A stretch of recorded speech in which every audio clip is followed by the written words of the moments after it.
Hello and welcome to the Developing Your Football Well podcast with the British Football Coaches Network. Today's guest is a promising young coach from Southampton, Henry Stone. I'm sure you'll enjoy the show.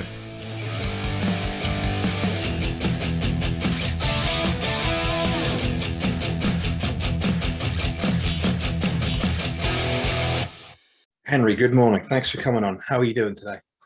I'm good. How are you? Really well, thank you. Looking forward to this. Thank you for giving up your time and coming on to speak to us. That's a pleasure, mate. Thank you for having me. I'm really looking forward to just kind of speaking about loads of different coaching stuff. So it's a pleasure to be here. Thank you. Oh, perfect. Coaching is always fun to talk about. I've just noticed your boots behind you. There's a lot going on. Like before, I complimented you on that fantastic shirt. It looks like a piece of art, actually. What's the shirt just behind you, the green one?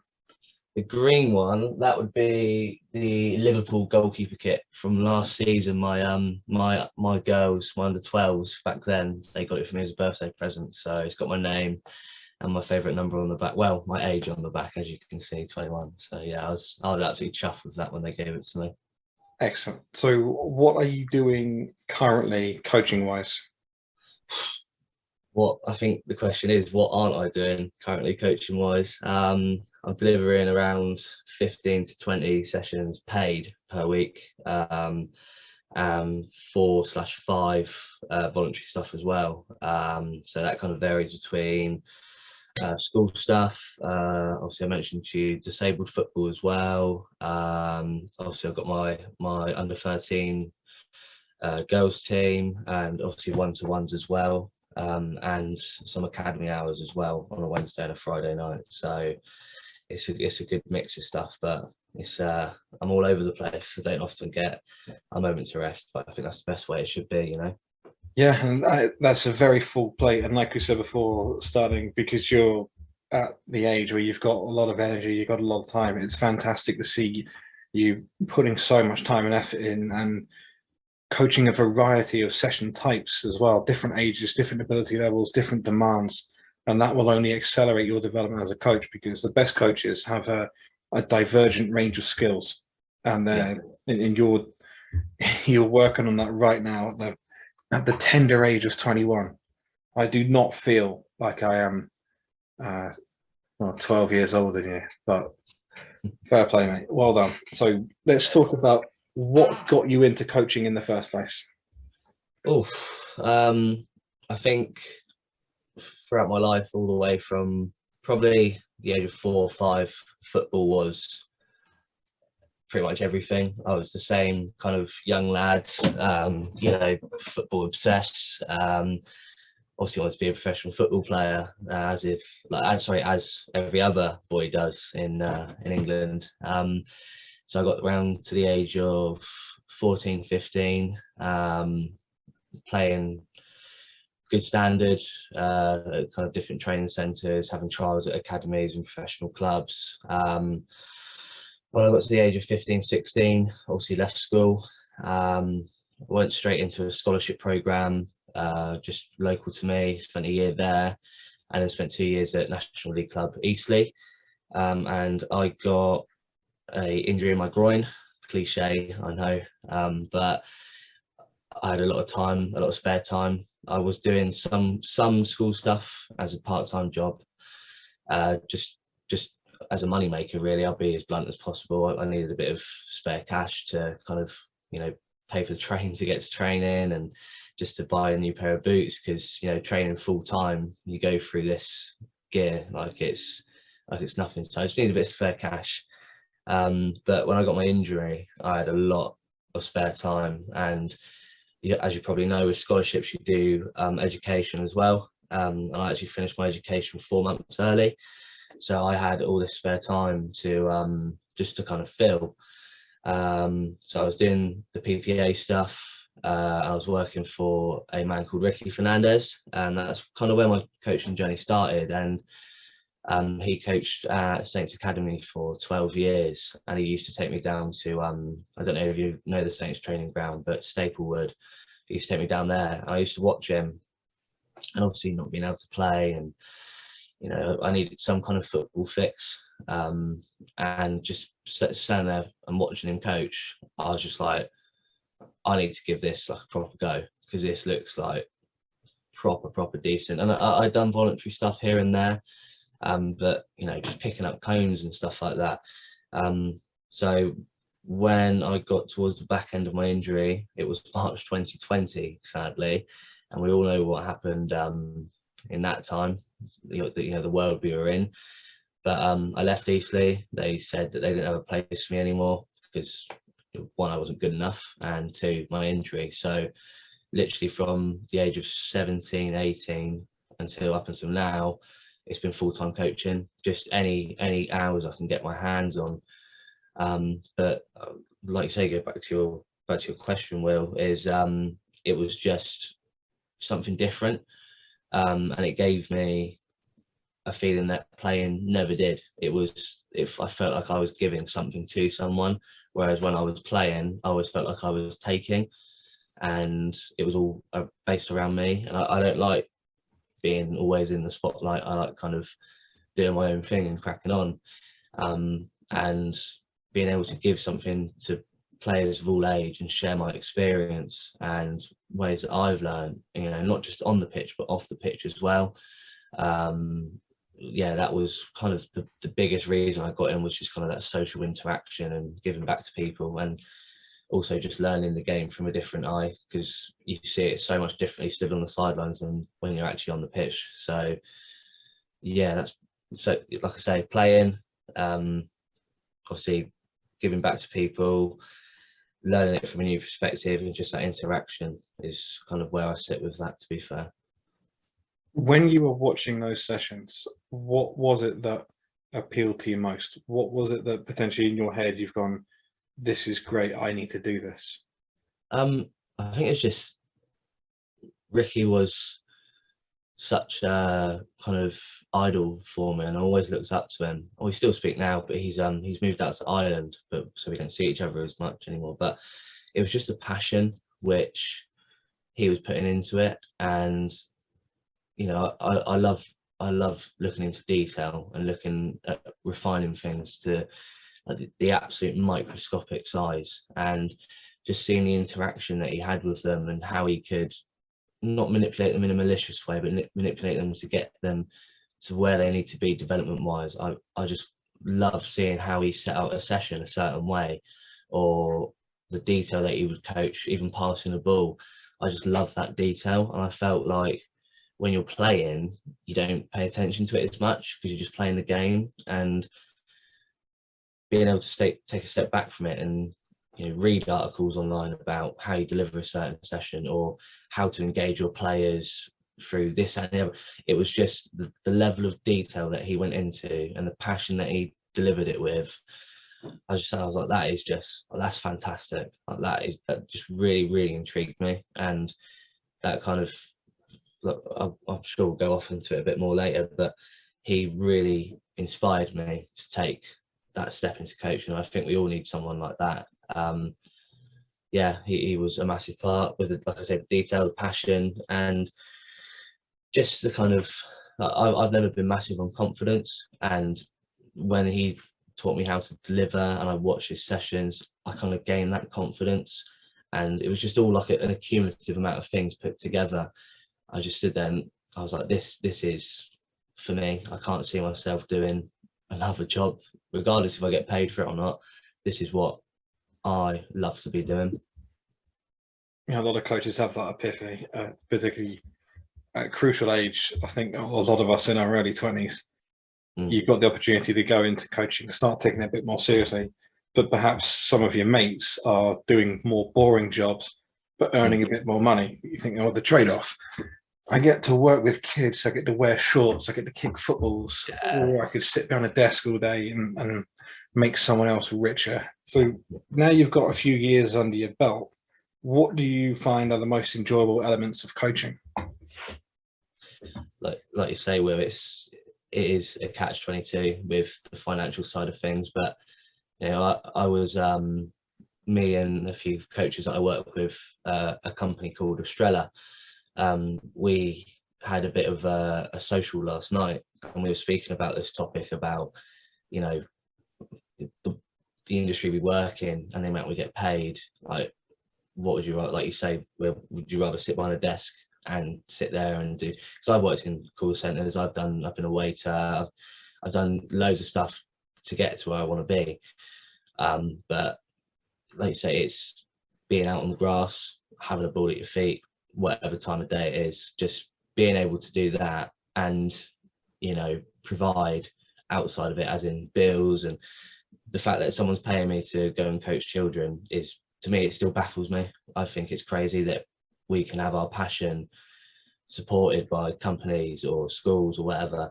It is just amazing. I think being able to interact with children of all ages and even adults, and share experiences and build relationships. Again, like I touched on earlier, the social side of things. I really struggle with social anxiety, especially with new people, but you can kind of use football as a tool to build relationships with people and start conversations. And being able to do that, the amount of people I've met within football, you know, I've created friends for life just by sharing a pitch with them for an hour and sharing our opinions over a certain session. I've got one of my best mates, John Holden.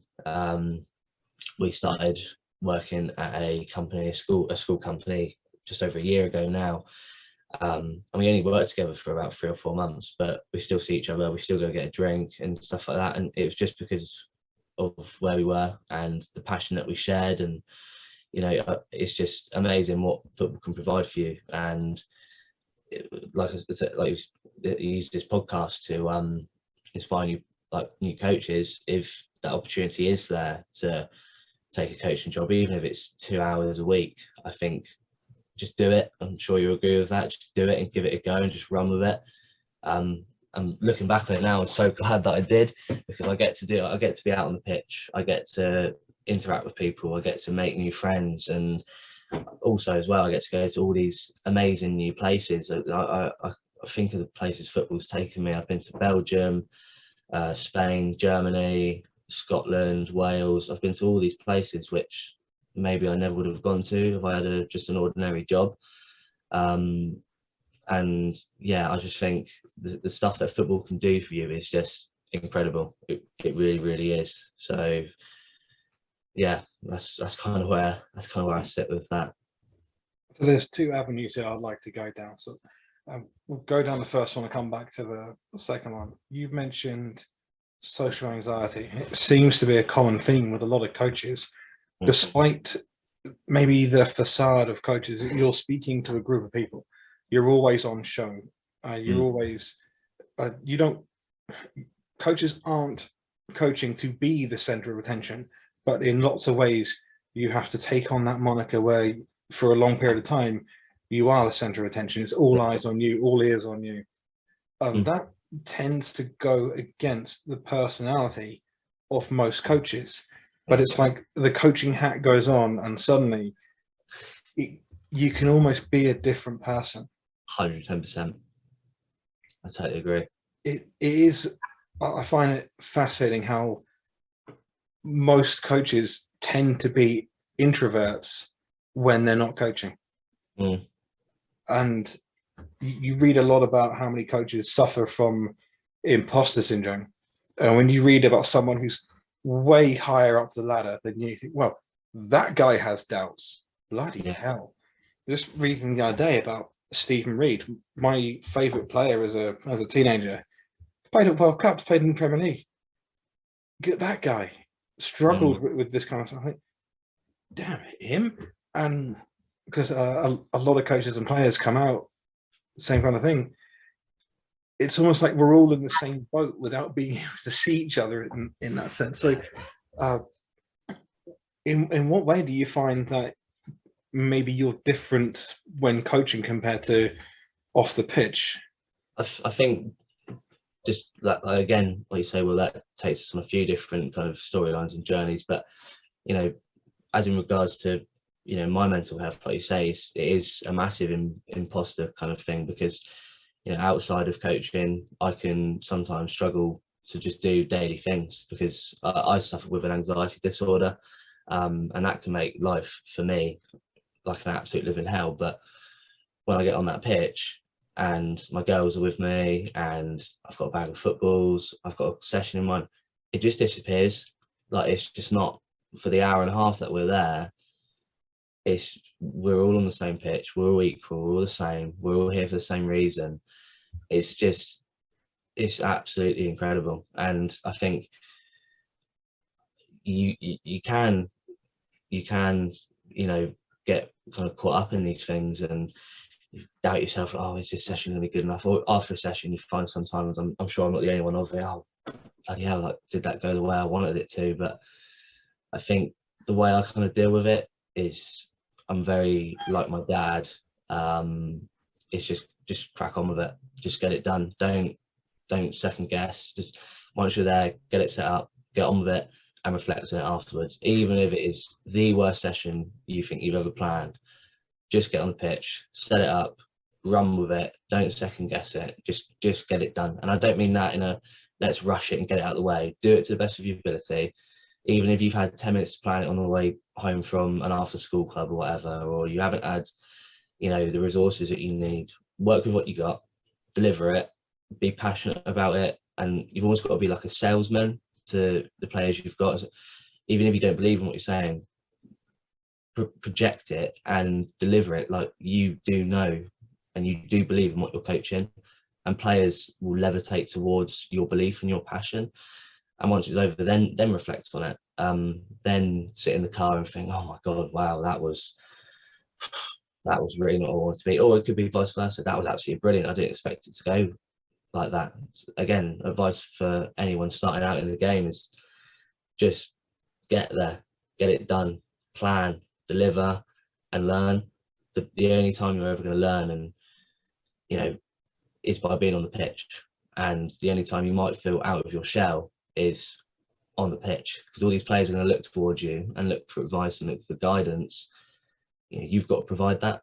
I think it is, again, going off a bit of course here. It is a difficult, thing to deal with, but like I say, get on the pitch, get it done, and just get lost in it for an hour and a half. I don't know how you're like when you're delivering, but when I'm delivering, I'm not thinking about anything else apart from what's in front of me. And to me, that is, for me personally, that is really, really beneficial. I think it's a good, for me, it's almost like my safe place where I can be myself and, be happy and smile, whereas sometimes you might not have that.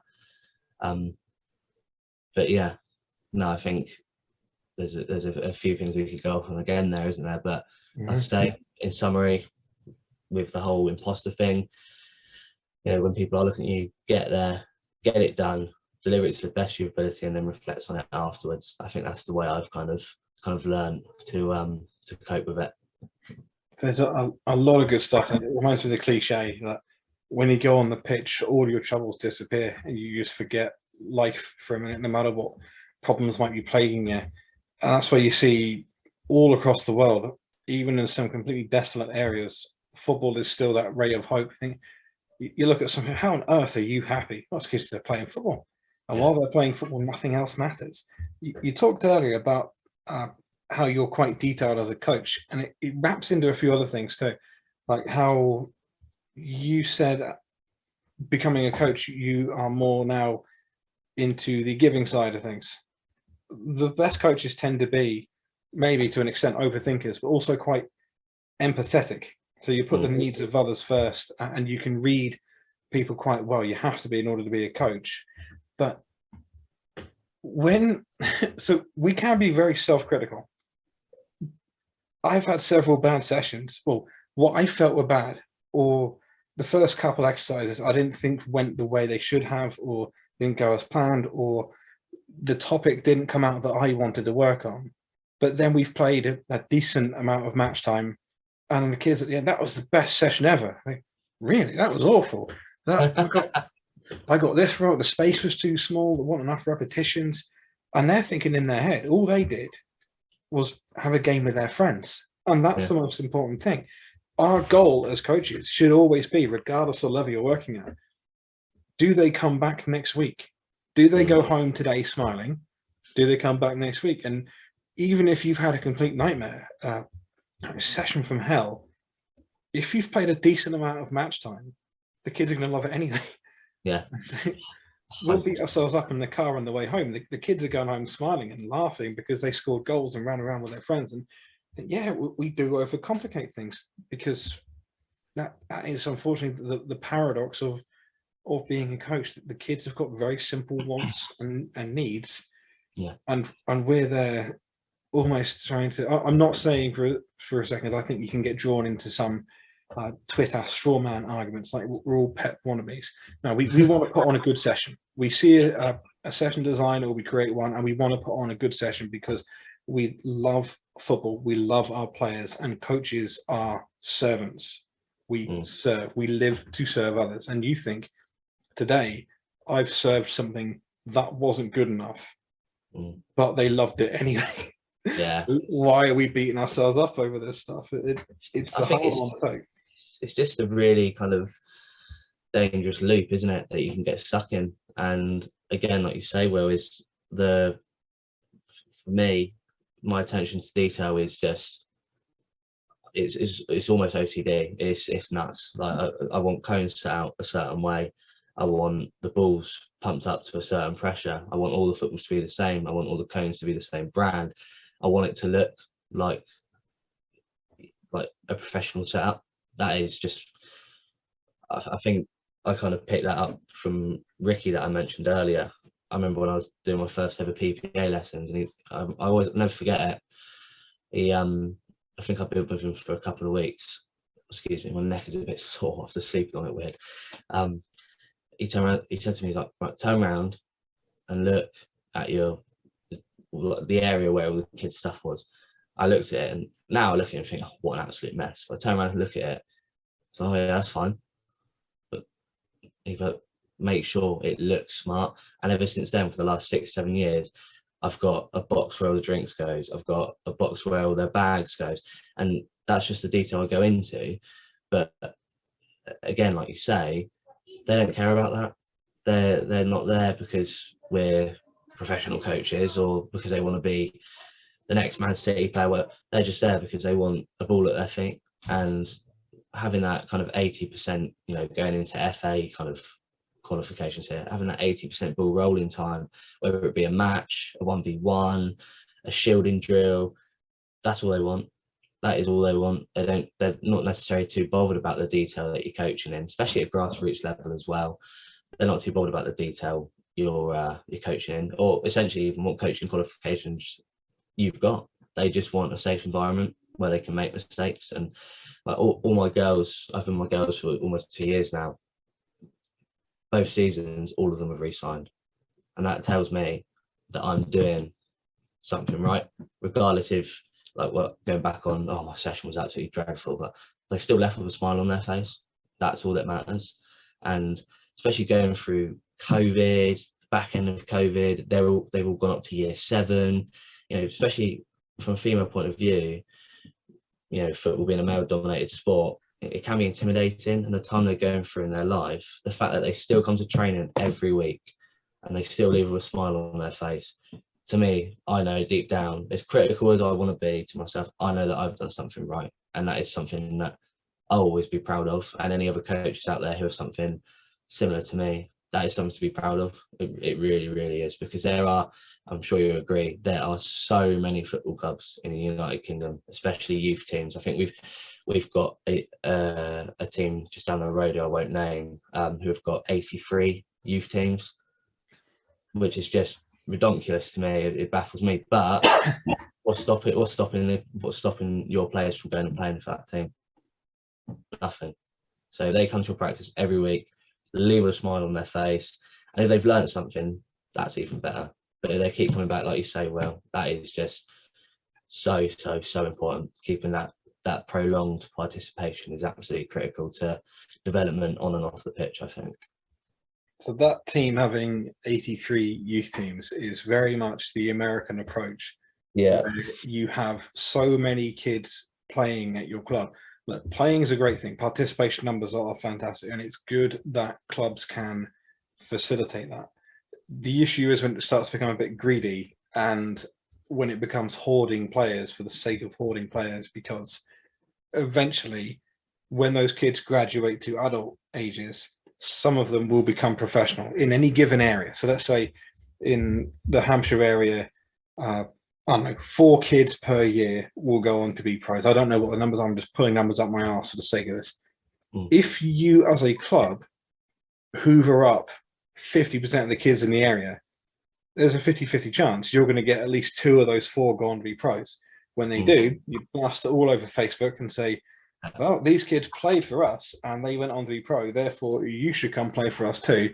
Next year, your 83 teams become 90 teams, because the parents don't quite realize that they haven't fudged the numbers. They've played a numbers game. They've bought more lottery tickets than everybody else, and therefore that they increase their chances of winning, of getting that kid to become pro. And people fall for it, unfortunately. In the US, where kids are paying thousands of dollars a year, it becomes a huge industry where you do get a lot of these snake oil salesmen. You do get a lot of charlatans. Having been away a few times and come back, I feel like we can at times. I think we're getting closer and closer to that American model, and it's starting to scare me, because football should be pure, and I think we're losing it when you got kids paying 600 quid a year, when you've got the use of the word academy being used so liberally. Well, it's ridiculous. Yeah, and any idiot can now set up their own coaching company. And look, setting up your coaching company is great, because you become it's great for tax, it's great for insurance, all that kind of stuff. But it's when you start using terms like pro and elite and academy, when now this is just a collection of kids playing with their mates. So this is as far from academy as you can get. Stop trying to swindle parents.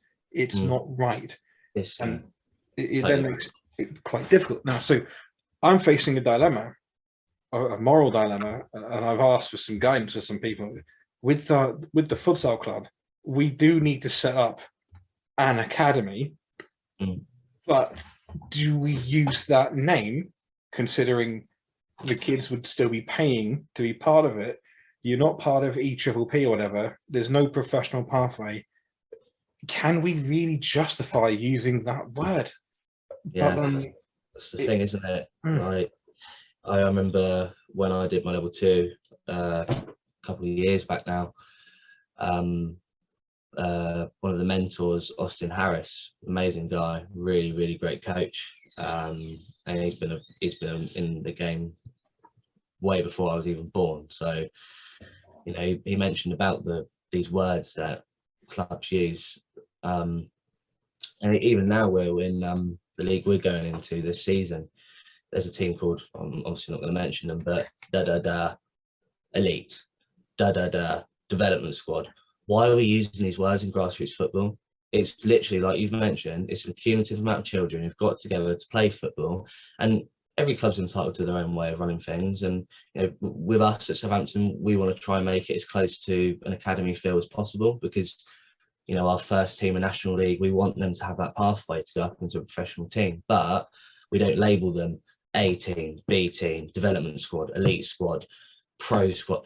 It's a load of garbage. It's a false sense of success. Your parents go around, yeah, little Timmy, he plays for elite squad. Well, okay. Well, are they an actual professional team, or are they just a grassroots team? Oh yeah, it's just a grassroots team. Well, they're not professional then. That is like you've mentioned, that's as far as you can get from it. That is the entry level of football, is grassroots football. No squad should have those words attached to their team at all. I just think it's one, like you say, it's swindling people. 2, it's insulting to the professional game. And 3, it can be quite condescending to these children as well, because you're giving them a false sense of hope. Oh yeah, well, I play for blooming, I don't know, the Lion Falcons pro squad, and they're going to go tell all their mates at school, yeah, I play for this pro team. Like, well, no, you don't. And when they get to this foundation phase, not foundation phase, youth development phase, 13, 14, 15, 16, 17, they're going to tell people they play for these pro squads, these elite squads, and blah, blah, blah. realistically, when you bring it right down, it's just another Sunday or Saturday league team. There's nothing pro about it. It doesn't matter how you put the cones out or how hard you pump up the balls.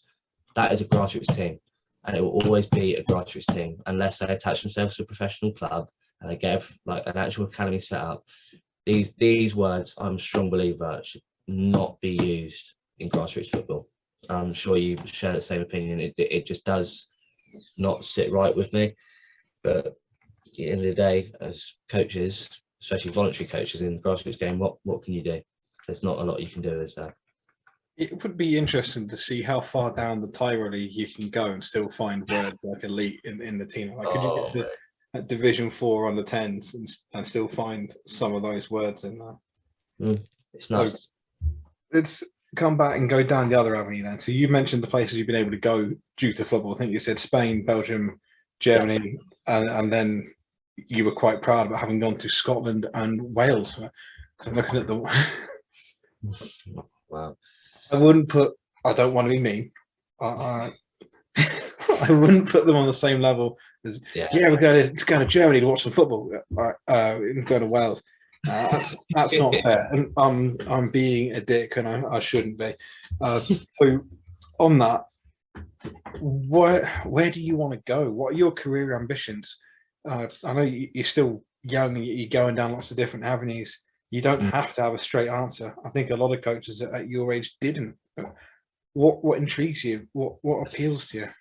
I think for me, ever since I was a kid, and still to this point where I'm a adult now, apparently. Barely, yeah, barely. Yeah. I want to be in the pro game. It is broad as that. Whatever the role is, I want some form of coach or managerial role within a professional setup, whether that be England, I don't know, Taiwan, whatever it is. I want to be working within a professional game and going to new places, meeting new people, watching new coaches, working with elite, level athletes. That is kind of where I'm aiming for. It's a long road, don't get me wrong, but like I mentioned earlier, there's I might find something else along the line, and that might be great for me. It might be something totally different. That's fine. But as of right here, right now, for the last 6-7 years, every day has been fully committed to wanting to be a professional coach and having not even the title as a bragging right, but the title, I'm a professional coach for this club, and this is my full-time job. I don't want to, I love the school stuff. I love the disabled stuff, but I like to think that those are things which are helping me develop my coaching game and helping me deliver different things. The amount of stuff I've learned in those through the schools, I don't know if you worked in schools, but behaviour management from schools, disabled football, different session designs, they've all helped me develop my game, my core part of my coaching kind of image massively. And I'll keep doing those and keep learning from those. But when the time is right and the opportunity does come to go and be a full-time coach at a club or a full-time manager at a club, that's where I want to be. That's my goal, and that is completely what I'm obsessed with doing. And yeah, whenever it comes, it'll come. But that is the goal, 110%. And that leads me nicely onto my next question. In order to achieve that, you've got to learn certain things. So, what areas of coaching or football would you like to know more about? I think over the last year and a half or so, I've learned so much. I really, really have. And the way I see the game now is completely different to the way I saw it back then. But I want to learn more about certain formations, roles and responsibilities, in and out of possession, the ways certain coaches coach, why they coach like that. I really want to touch into the psychological side of the game as well. I know they cover that in the UEFA B, so I'm looking forward to that. But I think to summarise it as a whole, I just want to learn how I can meet the specific needs of the players that I'm coaching and get the very best out of them. So whether that be a certain CPD on, I don't know, a low block, or maybe it's a webinar on a high press. I just want to learn about the different phases of the game, the different techniques of defending, the different techniques of pressing and attacking, counter attacks, just the game and its tactics as a whole, because I don't think you can ever stop learning as a coach. And if you think you've learned everything, you're wrong. And I'm not saying all these things are going to happen within the next year. They won't. These are things that are going to come up over the next 10, 20 years. But like I say, to summarise it all, just the tactics of the game, in and out of possession, how to meet player specific needs, and really want to dive into the psychological corner as well and learn a bit more about that. Now, I want to move on to some of the stuff that you're doing currently. You're involved in walking football. Probably a lot of people listening won't know what that is. So could you tell us what is walking football, and then what are the benefits of it? So walking football is, I'd like to summarise it as a safe place where I think the minimum age is, someone might hold me to this, most leagues are 50 and over, all the way up to 100 you can play. Certain leagues can differ with different skill sets, maybe different abilities, but on the whole it's for men and women who are 45 or 50 and over. It's played on a 5-a-side pitch. You can have the 9-a-side goals, or you can have the long 5-a-side goals. In a lot of different counties the rules do differ, but on kind of, to summarise it, every game that I've coached so far, I've seen other games coached differently. It's free touch. Obviously not allowed to run. Both feet have to be on the floor at all times. Some leagues will have a box where only keepers can go in it, so a D, so only keepers are allowed in there. Some leagues might not allow you to pass back to the keeper. Some leagues play below head height, some leagues play over head height. There's a lot of different rules and ability sets which are used within this game.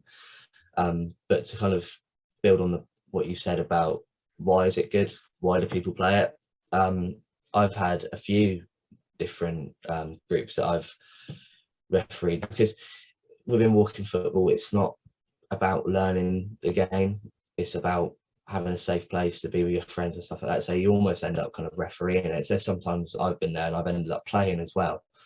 I've got one group that I have on a Tuesday who are, obviously I won't mention their names, but they're men, solely a men group, who have been either referred to the group by a GP, or they've come along with a friend, and it is a low ability group where they're just there for a laugh, a joke, and to have fun, because they've all known each other for 30, 40, even 50 years, some of them. So it's non-competitive. They don't keep track of the score. They just go on a pitch for an hour, play the normal standard rules, and enjoy it. Whereas on the other hand, obviously mentioning my role in the FA as a community coach, me and my boss, Glenn Brayley, have been running a walking football league on the first Wednesday of every month down at Stoneham Lane Complex, and that is competitive. So they have, I think there's normally 8 or 10 teams, I can't remember, we're having a bit of a break through the summer, but they play like a round robin. Their games are I think 8 minutes long to 10 minutes long, same as a normal like round robin. Whoever comes out on top, there's no trophy or anything, they just say they're the winning group, that's it. But it's a lot more competitive. Again, what you'll notice if you were to come down to one is, if they're not playing, they're literally, everyone is stood around the pitch having a laugh, having a joke, and being sociable. So on the whole, it is just a real kind of safe place where men and women over the age of 45 and 50 can come and just enjoy football. There's no money, like no one's getting paid to play. It is pure just enjoyment, laughs, and just getting out and exercising. It's a really good thing to be a part of. You do a lot of work with footballers that have disabilities.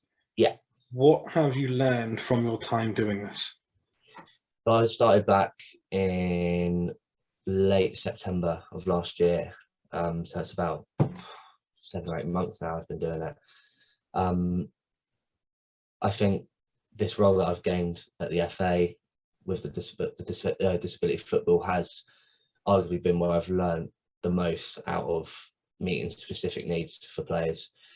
So all the sessions we run across Hampshire, and during the week they're open access sessions, so anyone, any disability can attend. So you might have someone who's got Down syndrome, you might have someone who is schizophrenic, but anyone's allowed to come to this group at any venue at any time. There's no commitment to it. It's not like a club where we train and play a game on the weekend. There's no real commitment to it. They come along, they play, and again, it's a safe place. But as in terms of myself, what I've learned from it is, I'm sure you agree with me on this, Will, being a good coach is about adapting and improvising.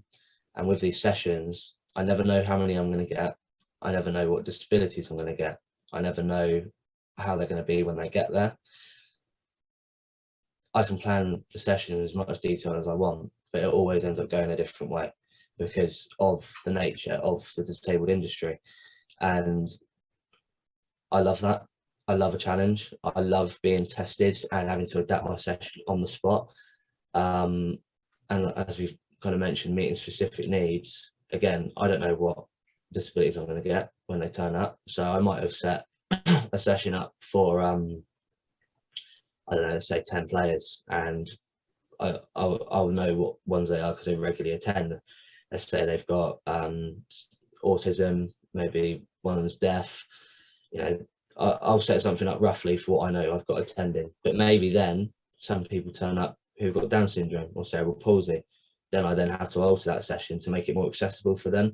And that's kind of part of our philosophy, is being accessible and making stuff as accessible as possible for all different participants from all different backgrounds and ethnicities. And I think in the last 7 or 8 months, I've been really put through my paces in trying to make every activity as accessible as possible. If I was to give you an example, let's go with last week, Friday morning session over in Hamble. We've got a group of 8 or 9 who regularly attend. Most of them are autistic, or they've got Down syndrome, or some sort of learning disability in that. We have one man who comes along on an off basis, but he has a walking frame, so he can't actually kind of kick the ball as well as the other ones can. So we normally do a 20-minute activity, a little bit of a rival activity, and then we play a match, really small-sided match. So for the last 6-7 months, I've been exploring and learning different ways of how to get him more involved, because again, like I say, it's about being accessible. And I found ways of getting him more engaged by, instead of dribbling the ball, he can carry the ball.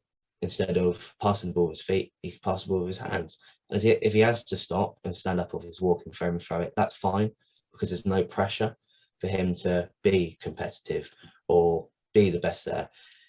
I've just tried to find the best way as possible to make him feel included and like they're not different, because that entirely is the reason why we run those sessions, is to make people feel like they can access mainstream football, they can access disabled football, they're included, we're being inclusive. And like I say, over those last 7 or 8 months, I've learned so much about not just the players but myself, and how I can persevere and be adaptable and improvise. And it's even changed parts of my coaching style. Going back to my girls at Southampton, there's sessions that I've done with them, and I know I can take that session and slightly alter it and use it in a disabled session. Then I do it in a disabled session. I think, you know what, that actually worked really well. I'm now going to take that from there and I'm going to use it in my girls session, and they love it. I think one thing I picked up is, normally with the disabled sessions, we finish with like 5 minutes of fun. It's literally, it can be like a game of rock, paper, scissors, or I don't know, like a penalty shootout or something like that. With my girls, we never had that. And starting in this pre-season for the last 3 to 4 weeks, I thought, you know what, let's just twist it and let's finish with 5 minutes of fun. And oh my days, they absolutely love it. We've done like piggyback races, wheelbarrow races, and they've absolutely loved it. Whereas sometimes last season, especially in the colder months, when we'd always finish with a match, and sometimes the girls, because of the stage they're at school, if they're on the losing team, then some of them get a little bit upset. I don't like that. I don't like to leave a session on a bad note. So, like I say, what I've learned through disabled football has helped me benefit my core coaching again. And I think that is, it's just critical. And again, this goes back to talking about new coaches. If you get an opportunity to do something like disabled football or blind football, walking football, whatever it is, just do it, because it can help your coaching game massively. I never thought when I was 16, 17, picking up cones at after school clubs, that I'd be doing disabled football or walking football, but I do it, and it's wicked. And again, it's building up that portfolio and that CV of what experience have you got, where have you been, what have you done, and some of the stuff that the places it's taken me. Again, I'll going off a bit off track here, but we had the Euros Roadshow down at West Quay a few weeks back. I got asked to come along there and support that with the blind football session that we ran. Anyone could join in. I actually saw some of that. Did you? Yeah, I caught the tail end of it. I got a picture with the trophy that I wasn't allowed to touch. It was good. But I wouldn't have had that opportunity if I didn't go and take those jobs. And that Euros Roadshow was absolutely wicked. I got to meet Farah Williams. I got to meet Katie. I can't remember what her last name is, but she's 16-year-old disabled footballer. I got to meet Darren, England as well. Some amazing people that I never would have met beforehand, and being taking those jobs and those opportunities by the scruff of the neck and really committing to them has got me to where I need to be. So, like I say again, with those new coaches starting out, if you're listening to it, listen to this podcast, if something like that does come up, just throw yourself out and just give it a go. We're getting a lot of very similar themes in these answers about how football's about inclusion. It can be an escape from your problems, and it can also be a vehicle to take you on these journeys. So you've met people you didn't think you'd meet, you've gone to places you didn't think you'd go, and you've experienced things that you didn't know you could experience. And so it's, well, whatever it is that you're doing in regards to football, these pillars keep popping up. Now, if we're thinking about kids and their involvement in sport, with these ideas in mind, what do you think are some of the challenges that kids face these days regarding access to sport? That's a really good question, Will. Working within schools and working with the FA, this is, a discussion that comes up a lot. There's many factors to limiting accessibility. It could be financial, it could be home life, it could be certain needs that they've got that clubs that are local to them can't fulfill. We could sit here for days to talk about this, but I think massively, especially if I was to talk from a female game point of view, is social media, and the use of mobile phones is limiting access for children massively because of the stuff that they see, the messages that they may receive, the things that people may say. These are all things that we don't see, that can maybe knock the confidence or stop that inspiration of going to go and give it a go. They might have the financial support, they might have a club 30-second walk from them. If they're getting messages over social media, they're not going to want to participate. For an example, I've got a girl in my team who I've taken on in the last few weeks, and she's absolutely incredible football player. And I'm not just saying that because she's one of my girls, she's a great football player.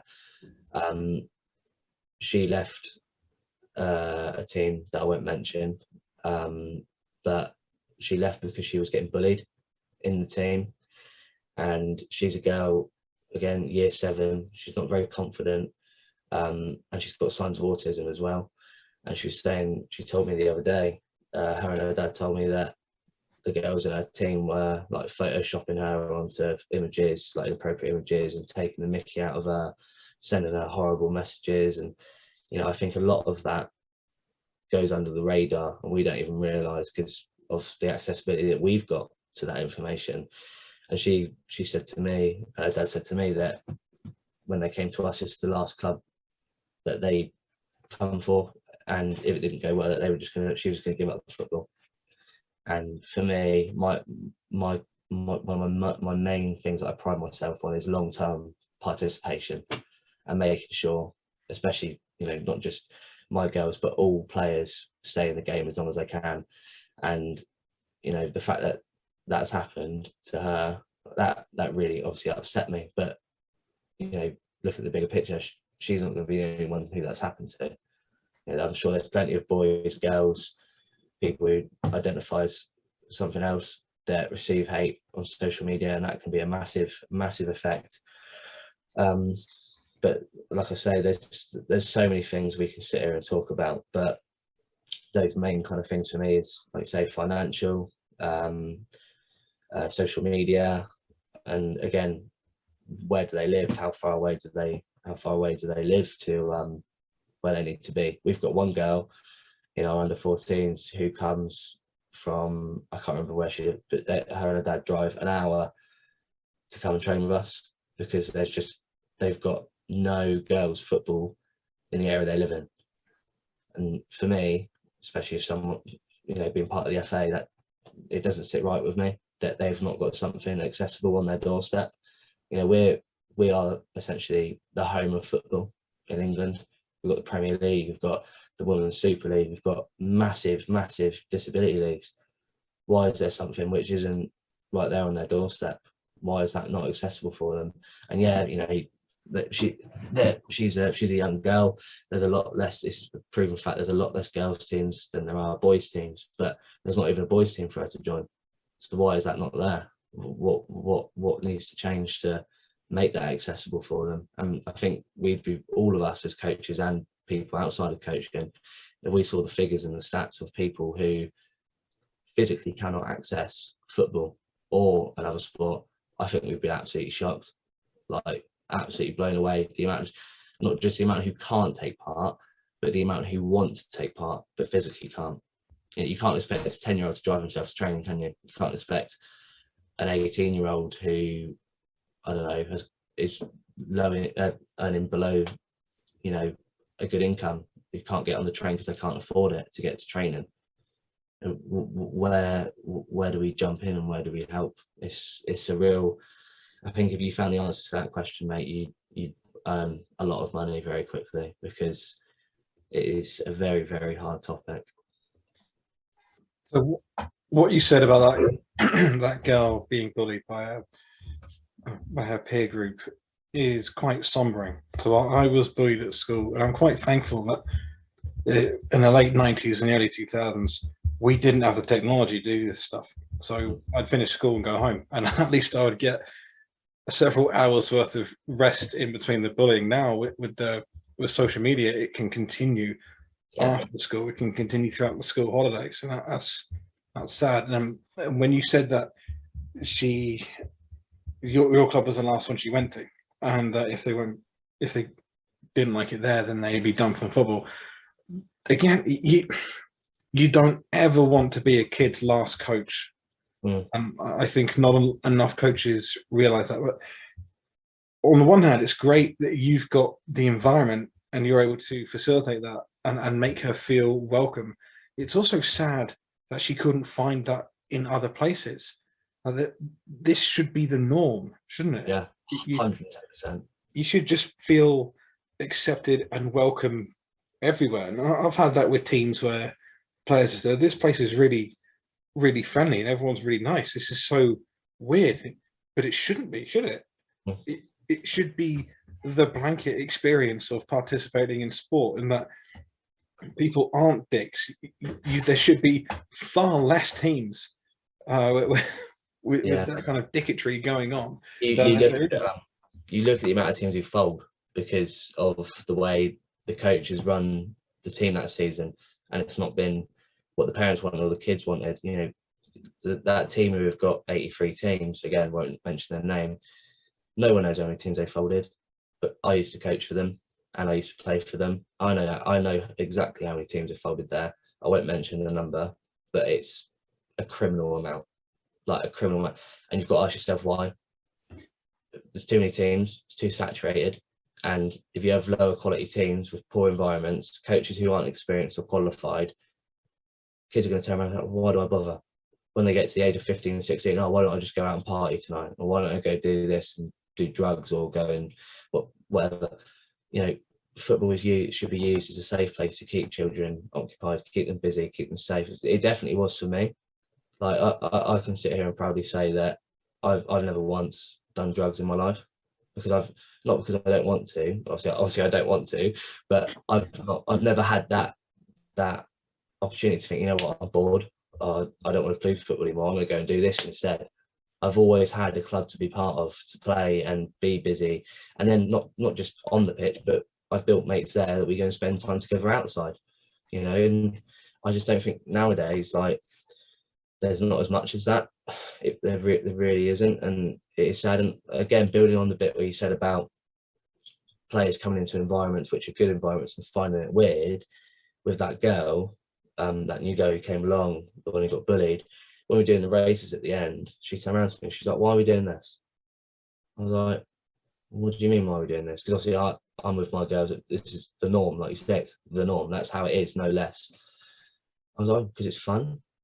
She was like, oh, okay. We normally finish training with running where I was. I was like, really? These are 12-year-olds, mate. I was like, really? Yeah. And she didn't know what to do. She was completely baffled that we were just doing something for a laugh and just finishing with fun. And that, for me, I was just sat, I was like, how far off are we where we need to be? Because, you know, all the teams, we have 4 or 5 youth teams in our club. That's it, because that's all we're trying to get more because we want to keep building, but we don't want to have too much. We want to have a good number where we can stay as a community, we can all stay in contact. I know almost all the girls' names from all the teams, because I give up my time and that's what I do. I go and socialise and make myself known. But if you've got 83 teams, it ain't going to work. It's as simple as that. You know, if we've got a short amount of teams, every single training session we know is going to be of a quality and a standard which is more than acceptable.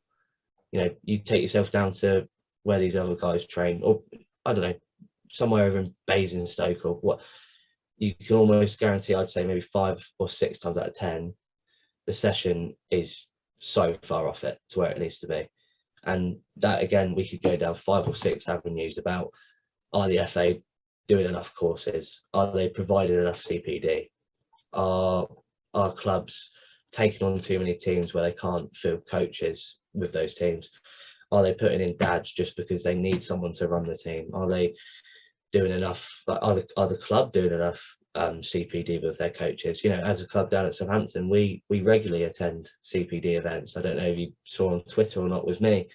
You know, just in this year so far, I've already done 6 hours of voluntary CPD because I want to, and I want to keep learning. But not just me, all the coaches from our youth setup have gone and attended those CPDs because that's where we want to be. That's the standard we strive to have. But when I've been to CPDs, there's never more than 12 or 13 people there. And there's more than 12 or 13 clubs in Hampshire. So yeah, something needs to change, something needs to happen. Again, $1 billion question where if you knew the answer to it, you'd be very rich. But that's where I kind of sit with that. My own opinion on that is I don't believe enough coaches are intellectually curious. You mentioned before about you can't be a coach that thinks you know it all. Yeah. And you find there are several coaches who find their level and become like kings of their domain. And in my spare time, well, I haven't done it for months because I can't run, but I referee in between coaching games, and it'd be something like Portsmouth under 15s Division 1, and yeah, some kind of top of the table clash between under 15s. and the coach is looking at me saying, well, the coaches are often surprised when I turn up because they're used to either teenagers they can bully or Yeah. old people that can't keep up with play and can't see anything. So they see I'm somewhere in the middle. I'm big enough and ugly enough to actually to come back. I had an incident start of the season where I actually snapped and called a dad a wanker because he just would not shut up. Yeah. I think there was some kind of like, I think his kid might have been fouled, but I've given the advantage. And the team's gone on down the left wing, creating an attack, and this dad is he's been going on all game, but he's still, ref, aren't you going to come back and book it? And I told him, I thanked him for his opinions and suggested he keeps them to himself. Yeah, and he kept going. And I'm trying to get the game restarted, and he's still going. And I'm like, excuse me, boys, I've got to go deal with. I started calling parents who make suggestions to referees. I started calling them referee assessors. So I need to go have a word with the assessor. And I'm trying to talk to him calmly and politely, and he keeps shouting and interrupting. So I raised my voice and I said, "It's wankers like you why referees are quitting. Yeah, you don't see people like me turn up and referee youth games, do you?" And he's, oh, calm down. You can't say things. You've been given it all game, and I have given one thing back to you. And it turned into like mass confrontation. Parents are getting involved. Coaches having to pull the parents back. Parents are now trying to fight each other. And people saying, well, you probably should have kept your cool. I've kept my cool for 16 years. I've been assaulted twice as a referee. Look, every human's got their breaking point, and even someone as calm and chilled out as me, because I am sick and tired of every weekend seeing games going without referees. I am sick and tired of seeing the dropout numbers every year. Teenagers who quit refereeing within weeks. And I bring up this example a lot. In Missouri, I had a 14-year-old player who she had qualified as a referee. They usually make you do a few lines before you go and do a middle. That's not a drug reference, by the way. Can't back to what he said earlier. So she's doing a line, and I'm on the pitch nearby, so I walk over to watch. About 10-15 minutes into the game, sneak up behind her on the touchline. How's it going? She's already crying, red face, tears. Think, what's going on? These grown adults have made a teenage girl cry because they're upset over a throw-in or an. And people always say things like, well, we need to increase the quality of referees. No, we don't. We need to increase the level of human decency. It doesn't matter. Look, referees make mistakes, but on top of that, more often than not, referees aren't actually making a mistake. You're just seeing it through your rose-tinted glasses. And even recently, I hate going to games in person when you sat way up at the top of the stand and the person next to you is telling you the linesman who's 70 yards away from us got it wrong. Yeah. You're telling me the professional who trains at this stuff daily, who is a good quarter of a kilometer closer to the play than we are, who is paid a lot of money to be good at their job. You in your 50s with your poor eyesight, who was half glancing at your phone, you have the audacity to shout at this individual and tell them that they're wrong. Oh, bloody hell. So anyway, it's so poor, mate. Honestly, I mean, I remember I went. I'm a Liverpool fan, and obviously, you know, giving up my weekends for grassroots stuff, it's impossible to go see them play. So my dad used to work down at Saints for a good 10 or 12 years, so he's still got good ties with the club, and he always managed us to get us tickets for the Saints Liverpool game. I remember my girls are training that night, so I had to shoot straight from there to St Mary's. I was like beaming through Southampton at a million miles an hour trying to get there. I got there, and sat down, probably about a minute and 20 seconds late. Literally within the first 5 minutes of the game, I've got some absolute moron behind me. Ref, have you not seen that? Ref, I'm just sat there like, mate, you're in a stand with about 30,000 odd people. he ain't going to hear you from all the way up here. And even if he could, I don't think your opinion really matters that much. Just shut up. And it's for the full 90 minutes as well. And it's like, I've paid to come and sit here and watch this. I've got to deal with this absolute melon behind me, screaming and effing and blinding in front of children as well. It's just, I think I had a 6-year-old sat next to me. I've got this geezer, beer in her hand, sausage rolled in the other hand, just going at this referee for absolutely no reason whatsoever. And it just baffles me. I'd be lying if I say I'm not guilty of having a go at referees sometimes, but as a coach, it can be difficult because you get caught up in the game and you're so passionate for it. But I've never ever sworn at a referee or walked on a pitch and got physical and up in their face. I've maybe said, "Oh, ref, really?" Well, but at some point, everyone's guilty of that. But like you say, I've never been at a point where I felt that I'm guilty of making a ref drop out. But we've played teams this season with parents, and I was just like, how can you physically bring yourself to a game of children's football and confidently stand there in front of your child and swear and abuse a 15-year-old? Like, it is so poor. It is. What went wrong in your life that you got to this point? Yeah, it's shocking. I've had one dad in my team, and we were losing 5-0. Friendly, and we're not results driven. I don't believe that that's what youth football should be about. It should be about development of the player and the team. And it was like 5-0. He walked behind me. He's like, "Oh, I can't watch any more of this." And I was like, "Really? Like, your daughter is playing a sport. Stand there and watch her and just enjoy it." And he's like, "Oh, I can't believe we're losing." Like, "Man, get a grip, seriously." Like, and he came back at the end of the game. I think the ref made a bit of a crap decision, and he was having a go at the ref after the game. I was like, "Mate, just shut up. Please just shut up and just walk away, because if you continue, you ain't coming back and you're not watching your daughter again this season. It's not happening." We don't do referee abuse. We don't do parent coaching, and we don't do shouting at any point.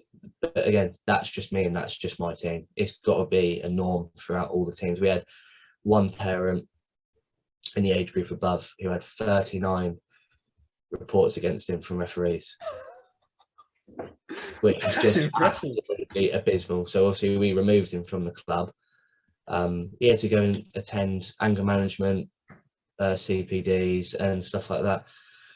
I just sat there just like, "Mate, really?" The thing is now that he'll be blacklisted, and any team that he tries to go and join, they won't let him and his daughter join because they know what he's about. Parents and players come as a package. You either have, they're both really good, or one's bad and one's the other. I can deal with a bad child because of the background I've got and the years I've done in school. I can deal with a bad child and I can straighten them out and make sure that they're at the standard they need to be. But a bad parent's a different story. If a parent is affecting their child and the rest of the children's development, they need to be gone. There's no room for it, especially for the young referee's point of view as well. There is no room for it at all. It is completely unacceptable. And again, eyes are on the FA for, what are they going to do about it? I don't have anything to do with it because I'm a coach, thankfully. But people ask me all the time, like, what are you guys going to do about referee situation? I don't know. I'm just a coach. But I completely sit here and agree. Regardless if the FA hear this or whatever, something needs to be done. And so I say this to everyone: something awful is going to have to happen for something massive to change. And whether that's like a really bad injury or like a, God forbid, a fatality, something awful always has to happen before there's change, every time. I think I disagree there. You reckon? Yeah, because I think my perspective on life has changed significantly this last few years, and how we're living through catastrophic events almost on a daily basis now, and nothing's changing. So if we compare it to, and look, I'm fairly open about my political stance regarding the United States. My political stance is extreme. Kids should come home alive from school. 110%. I know some people disagree with that, funnily enough. There's always a but. So when you've got war zone numbers of homicides, Mm. almost on a daily basis in some cases, in schools, and nothing changes. I think what's more extreme than dead children? Nothing happens. So going to the referee example, yeah, we've had loads of really bad incidents, and the most that happens is a token gesture. You get respect armbands, little things that nothing really changes because it's a fundamental flaw in society. You're looking now. I mean, I don't want to get all nihilistic about this kind of stuff, but I think what's the point in having kids when we've only got about 50 to 100 years left as a planet anyway? So, I know that's quite dark, but it's just all the time bad stuff is happening. Things don't change because what happens is it moves the line of what we tolerate. So now with the petrol prices, it's not going back to what it should be, and we're now going to be stuck at near £2 a litre for the foreseeable future, and it's only going to get worse. And what's happened is we've gone, well, yeah, I suppose I can make do. I can change my habits. We should be rioting in the street. We should be, fun enough, ironically, burning buildings using that very same expensive fuel. So with referees, there have been assaults, there have been deaths, there have been all sorts of homophobic, sexist, racist incidents, and because as humans we're programmed to take the path of least resistance. So we always go down what's the easiest thing to do? All right, well, we'll make a public apology, we'll do a half-assed investigation, and we'll slap a ban on that one individual that caused that one problem. The reason why there's referee abuse and assaults is because as a society, we are fundamentally flawed in several ways. Addressing those flaws is quite difficult. So instead, we keep our heads down, we hope and pray that nothing bad happens to referees. And when it does, we're not up in arms. We move the needle ever so slightly. So the change is, unfortunately, it's gradual, if at all. I think that's just sadly human nature. I wish I could be more optimistic. I've seen lots of very good initiatives that are starting to help, but I see the same mistakes being made year on year, generation after generation. I've been around now long enough to have seen several cycles, and I think if you say that it needs something big to happen, there's been several big things that have happened, and we've just not changed one bit, and that unfortunately is human nature. Sport reflects society. Parents ask me all the time, like almost, I think we had a ref maybe 4 or 5 times this season, and they've been people that I know because I've asked them to come and do it. But parents ask me, oh, why have we not got a ref this week? Why is someone's dad?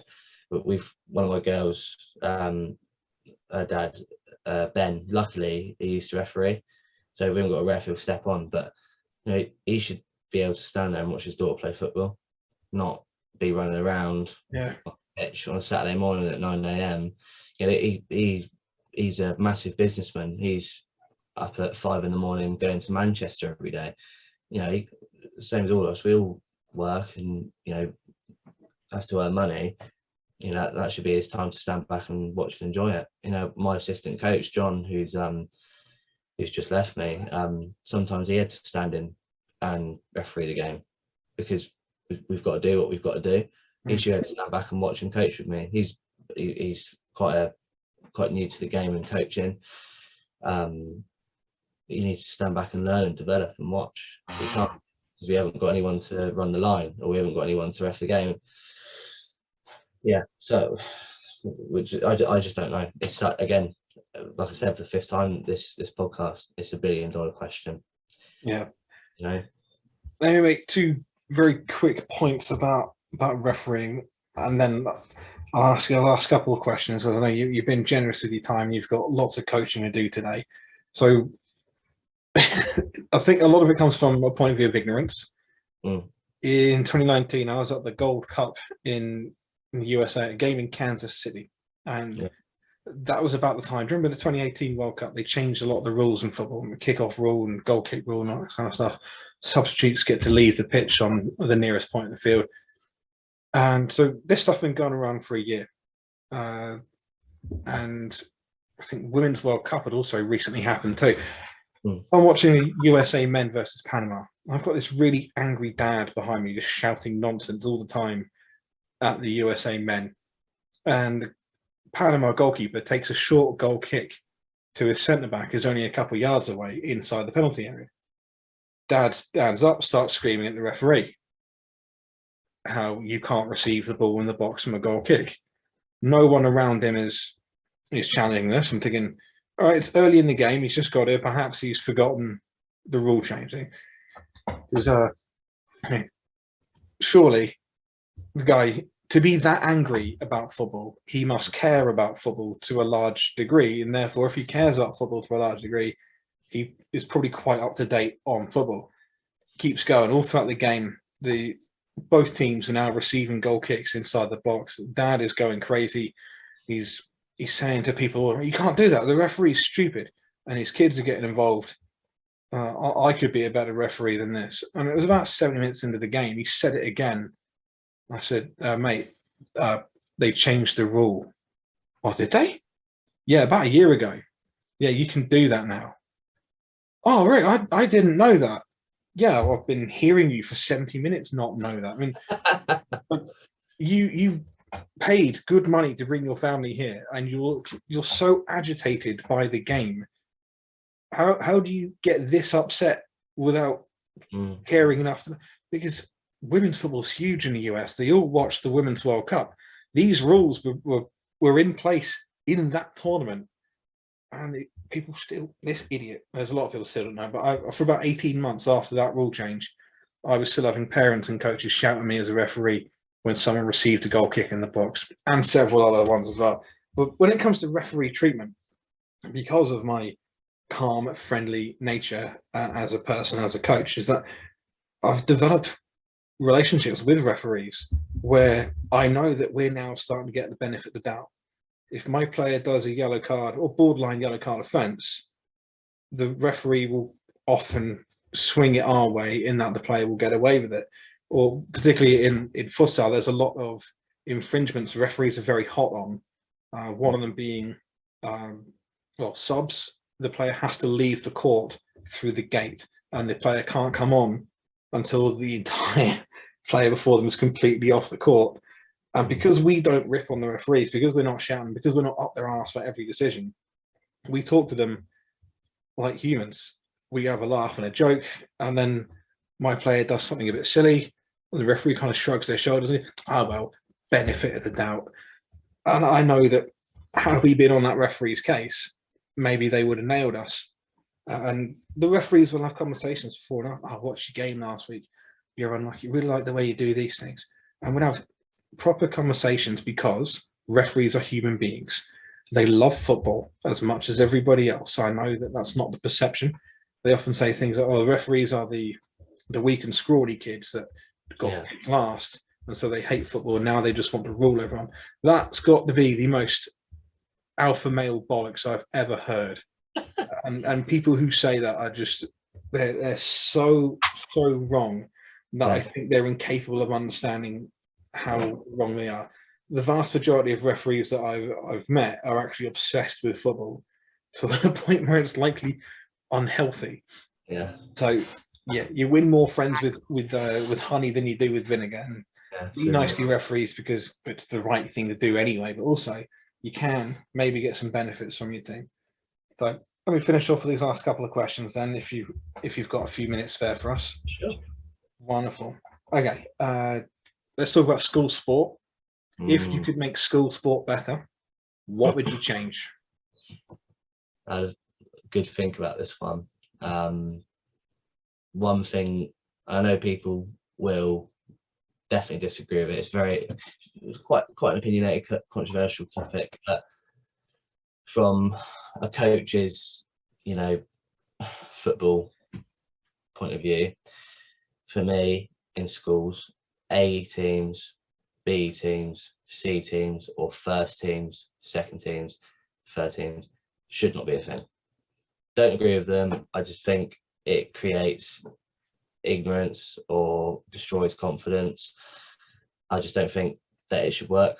I think the way it should be done is you either mix the kids and, you know, put one's, whatever sport it is, say in cricket, one's driving ahead, another one's falling a little bit behind, put them together, let them work together, let them bounce off each other, create an environment where it's safe to make mistakes. It's not results driven. I saw one of my girls, she had a cricket tournament last week and she got put in the B team and they went and won the tournament and the A team lost. And, you know, what it just proves the point, why do we need A teams and B teams when the players who you deem as weaker players are still just as capable? What age groups are you talking about here? This is, I'd say, all the way up to under 18s. I just don't think in that youth development phase and foundation phase, I don't think that there should be A team, B team, like you say, elite squad, development squad.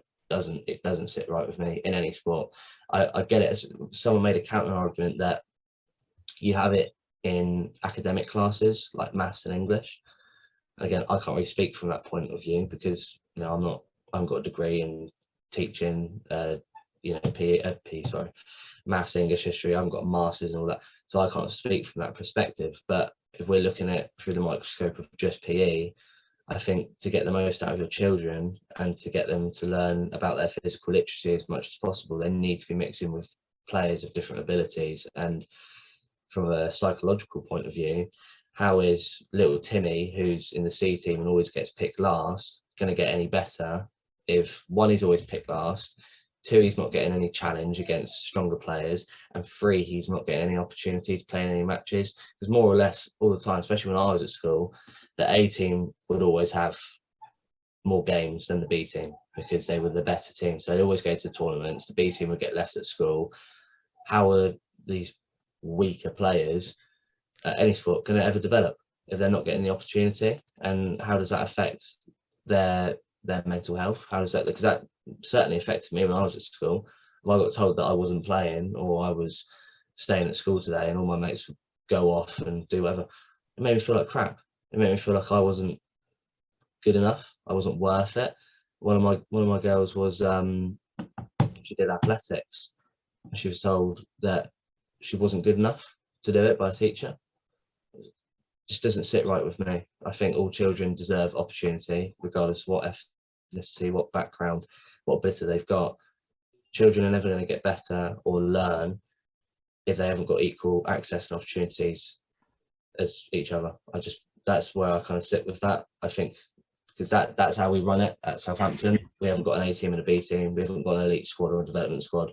We don't believe in that. Everyone needs an equal opportunity to develop, learn, make mistakes, just try new things. And like I said, again, that dynamic of putting players who are further ahead than others, I think I mentioned already, how are the ones who are falling behind ever going to learn if they're not playing with the ones who are further ahead than them? Because they've got no way of picking anything up. That's kind of where I sit with that. It's a really frustrating topic, and it's one of the things that really gets on my nerves. But again, I'm not the head of education in Britain, so there's not a lot I can do about it. But that's kind of where I kind of stand with that. What you said alludes to the multiplier effect. You create an arbitrary selection process, you know, just determine, right, these kids are A, these kids are B, and it could be based on what you think is a more talented kid now, and it's simply because this 13-year-old is nearly 6 foot because they've hit a growth spurt. This 13-year-old still looks like a 10-year-old. Yeah. So you separate them, and then you give the A group better coaching, more training sessions, more competitive games. 3-4 years later, of course, the A group are better because you gave them the resources. It's a self-fulfilling prophecy. It's not because you identify talent. It's because you separated these kids simply by who developed earliest, and then you gave them far more resources. If you treat kids like flowers, for a terrible analogy, you've decided that this half of the flowers get 2 hours of sunshine a day Yeah. and half a cup of water. And you decided that they get 10 hours of sunshine a day and they get 10 cups of water. Well, of course, they're going to grow more. Yeah. Silly. So I think there's a lot of validity in what you said. And there are some people that are being brave and exploring with these issues. And I think we need to be more open to that kind of thing because it's socially and psychologically, it's so beneficial as well. Yeah. Final two then. You've mentioned a lot your girls at Southampton Women. You're with the under-13s, aren't you? Yeah. Okay. What kind of challenges do you face within your role? Wow, they're a difficult group. Absolutely hate coach. No, I'm joking. And they're amazing. They are just, they're fantastic. All of them are incredible individuals, and I say to them all the time, I love all of them, and I don't mean that in a weird way. I just absolutely love spending time with them because they make me feel like I'm worth something as well, and I hope I give that back to them. But you know, as amazing as they are, you know, every group comes with its own challenges, and it's important, again, going back to coaches who are new to the game, every group you coach is going to have its own difficulties and its own unique way of challenging yourself. And this is kind of, over the last 2 to 3 months, a challenge I've been faced over rotations. And I'm not too sure how familiar you are with it, and that's not me trying to be rude or insulting, but rotations of positions and their long-term development. When do I rotate them? How long do I rotate them for? What are the percentages of how long do they play in this position? How long do they play in that position? How is it affecting their development? Is it affecting their development? And how do we deem success in this rotation program? So I've kind of looked at it, and again, I'm so lucky with the coaches that I know. I've got incredible access that other coaches wouldn't have to academy coaches, purely because of the people I've grown up with and the people I know. And you know, originally we were doing 2 weeks in one position, 2 weeks in another position, 2 weeks in another position. So they're changing every 2 weeks to a separate position. So let's say they start at centre back, then they go play centre midfield, then they go play striker, then it resets, blah, blah, blah, blah, blah. And over the course of the season, and I really stress this point because it's quite important, we are not results driven. We don't want to win. It's not that we don't want to win. Our goal is not to win the league. Our goal is not to win trophies. It is about their long-term development on and off the pitch as players and as human beings, young women. I found over the course of the season that this rotation program that we were running wasn't as effective with my girls as it was with our other 13s, because of the characters and the players that they are. My group are a lot quieter, a lot more introverted, and will only speak to you and be themselves if they know and they trust you. Whereas this other group, very outgoing, very aggressive, take everything by the scruff of their neck, and they are just bang, bang, bang, bang, bang in your face, everything. And again, I haven't got a problem with that, because my girls have always been my girls. I wouldn't change them for the world. But it took a lot of kind of reflecting over the last 2 to 3 months to think, okay, this isn't working with us. What can we do to try and change it? How is it going to be more effective? And we're currently working on a new rotation plan with individual development plans, with a primary position and a secondary position. So a primary position where they've not where I think they're the best, but where they look most comfortable, so they can gain that confidence. Because my group are a bunch which are quite low on confidence because of, again, the rotations that we were doing. They were too much.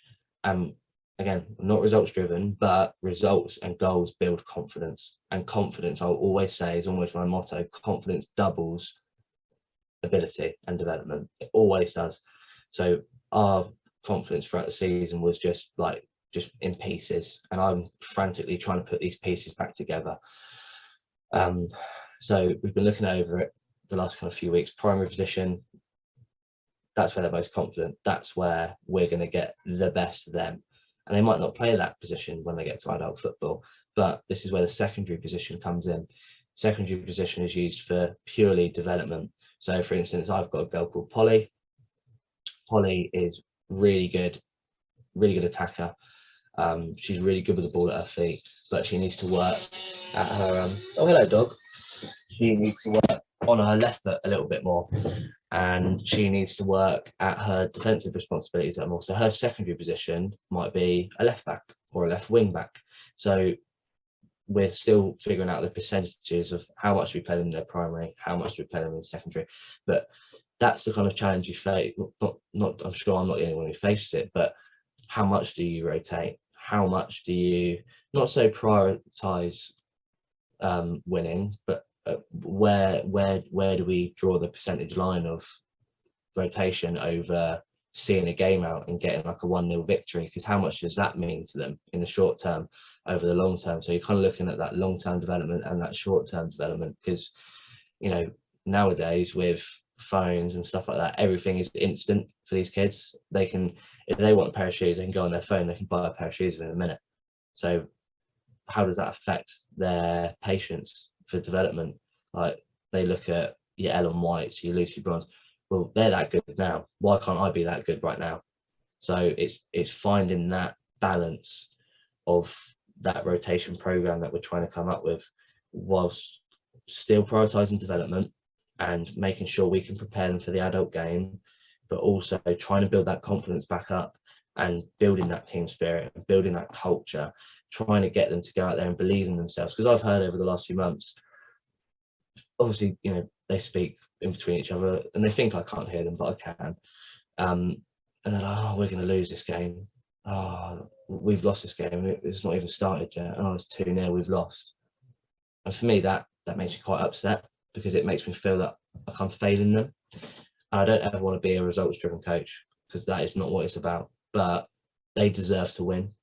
They deserve to get results. They deserve to score goals, because that will double their ability and that will double their confidence. So in summary, Will, the kind of challenge we're facing at the moment is the percentage of the rotation and the scoreline, and how are we all going to make it gel together. And it's a really, really big task. It really is. It's very time consuming.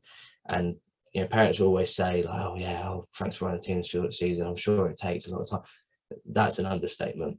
It takes hours upon hours upon hours of reflection on the pitch, off the pitch, having little conversations with players after sessions, making sure IDPs are up to date.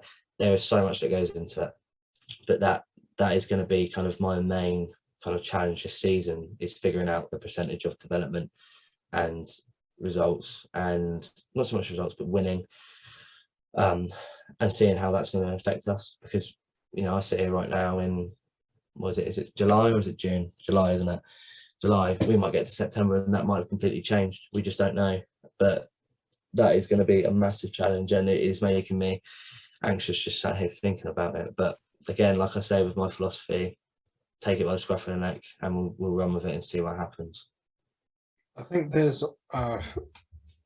two, let's say, extreme ends of a spectrum where we often view winning and development as two different ideas, whereas I think there's a lot more overlap than we necessarily believe. So development leads to winning eventually down the line. Our goals and ambitions as youth coaches are always about the player of tomorrow. So we are paying it forward. We're working with kids in front of us so that we can make them good players when they're 18, when they're 25, when they're 30. That for me is the win. Are they still playing when they're that age? Are they still enjoying it? Are they still good? That's always the long-term ambition. Now, in the short term, there's plenty of lessons that come from winning. So let's say your club philosophy is we have to play 4-3-3, high press, possession, build out the back, all that kind of stuff. Okay, now we're winning this game 2-1 with 15 minutes to go, and that will not win us the game, because the way that we're playing, the way the opposition are playing, if we stick to our philosophy, we lose. So you get your timeout or your break or whatever it is. You get the kids in. Okay, kids, how are we going to win this game? And they then look at it and say, well, if we keep doing what we're doing, we're going to lose because we're giving the ball away and because they're creating these chances. Okay, great. So how do we mitigate against that? How do we prevent them from having the ball? How do we? And the kids say, well, if we press here and don't press here, if we change our shape, this, so you involve the kids in a learning process, and the kids will then come up with some of the answers, which you will potentially guide and facilitate. So for the last 15, 20 minutes, whatever it is, you might play a different way that goes against your club philosophy. And it's not to win. The objective isn't to win. The objective is to teach kids how to adapt to win. Well, I think because coaches like to make issues binary because it's easier to argue on Twitter if it's black versus white. Yeah. Whereas I think one of the best things that I've heard over the years from clubs I work with is you follow the club philosophy 80, 90% of the time, but winning is a lesson. So if the game is tight and you can teach the kids a lesson, don't dictate and say, right, this is how we win the game, do this. It's the game's pretty tight. What do you think we need to do to guarantee the win? Bring the kids in. Coach, I think we should do this. Why? Well, because it has the effect of A, B, and C. Brilliant. So we're going to do that. You then gamble. It might work. It might not. After the game, you reflect. You go through that process. So we changed A, B, and C. What effect did it have? What did this? It did that. Okay. So when would we use this again? What could we have done better? Why might it have worked? Why might it not have worked? Those are fantastic lessons that I think are often neglected, and I think to an extent your philosophy, your club style of play should underpin everything you do, but there should also be those opportunities for, all right, kids, how do we win today? Yeah. Because you're creating independent, intelligent, thoughtful, creative players. You're developing leadership skills, and that is all part of that learning. And winning becomes the byproduct of it. I'm really not asked if my kids win or lose. I'm concerned with, do they know more about football? Do they understand the game better? Do they love the game? And if you do it right, you might actually end up winning anyway, but that's not why we do it. So to finish off, at a young age, you're now about to start on the B license. Yes. So who or what has helped to prepare you for this next stage in your coaching journey? Wow. I mean, if I could list them all off, we'd be here for about a week. But, you know, like I mentioned earlier, Ricky Fernandez really helped me kind of discover coaching, taught me the ropes, behavior management, session design, and he really helped me kind of develop my coaching image and my own coaching style, really. Also Juan, I've known her since I was maybe 10. She's really helped me kind of refine my coaching ability, and she's asked loads of kind of imposing questions to make me think and reflect about my sessions and myself, and why did I do that? Why am I delivering a session like this? Why are these the coaching points? Are they effective? You know, again, refining that coaching ability, and just kind of building me up and giving me that confidence to say that I can do it. Also my dad has been massive for me. He's been there obviously since day one, funnily enough, but he's given me access, he's given me opportunities to go and watch games. I've watched Real Madrid, I've watched Barcelona, Liverpool, City, all the big teams, you know, been abroad and watched them, and I've been to training grounds which I never have been to before and watched professional teams train. Again, that's inspiring. Seeing the way that certain coaches deliver sessions at these professional clubs has helped me create my coaching, you know, style. Being at Eastleigh Football Club for 2 years, playing under Jason Bristow. He was just amazing guy, really good at what he was doing, and I learned a lot from him as a player.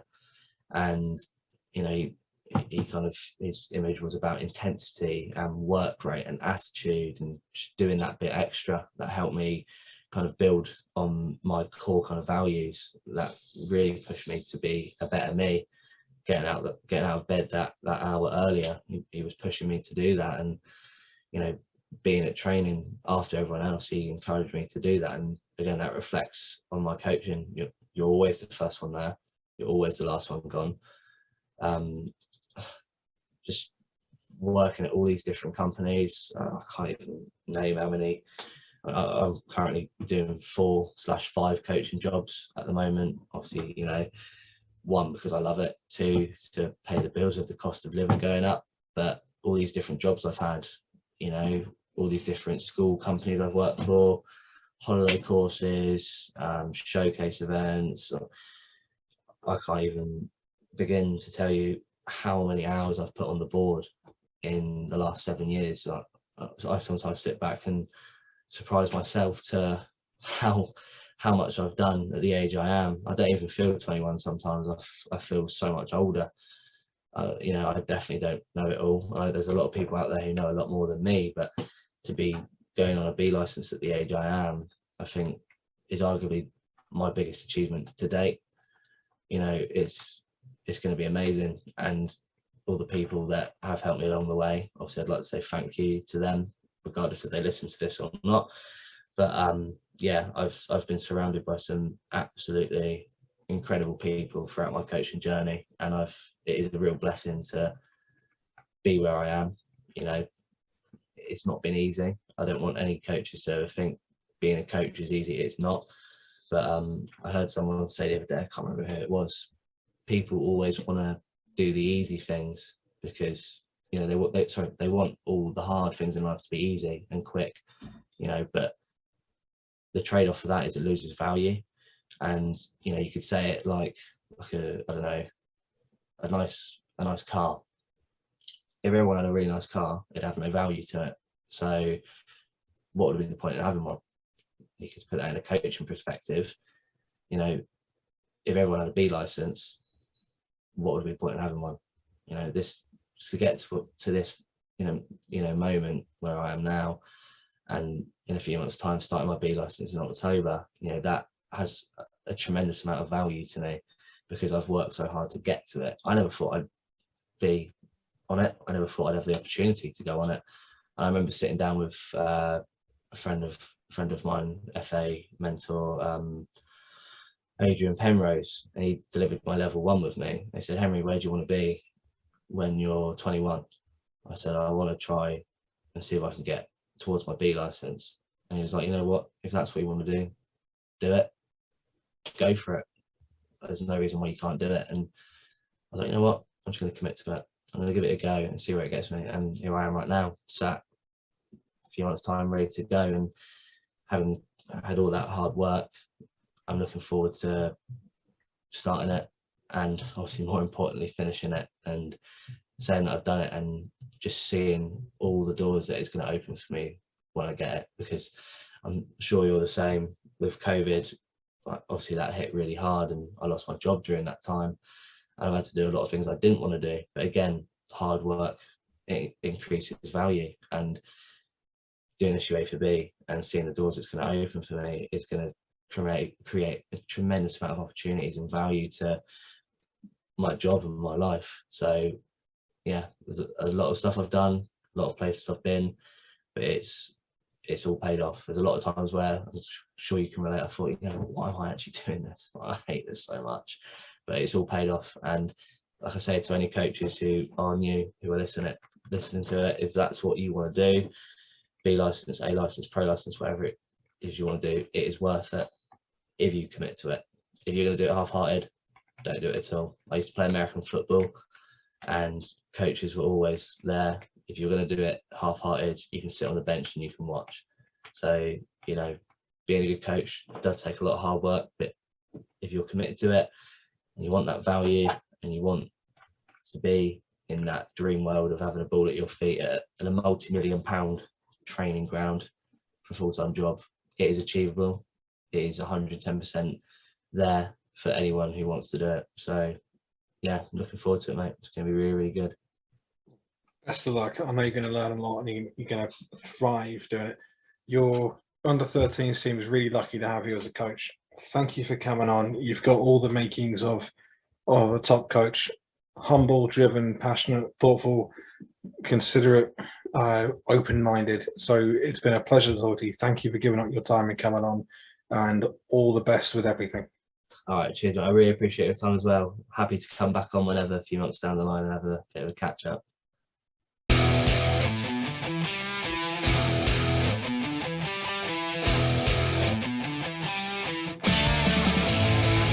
Brilliant stuff from Henry.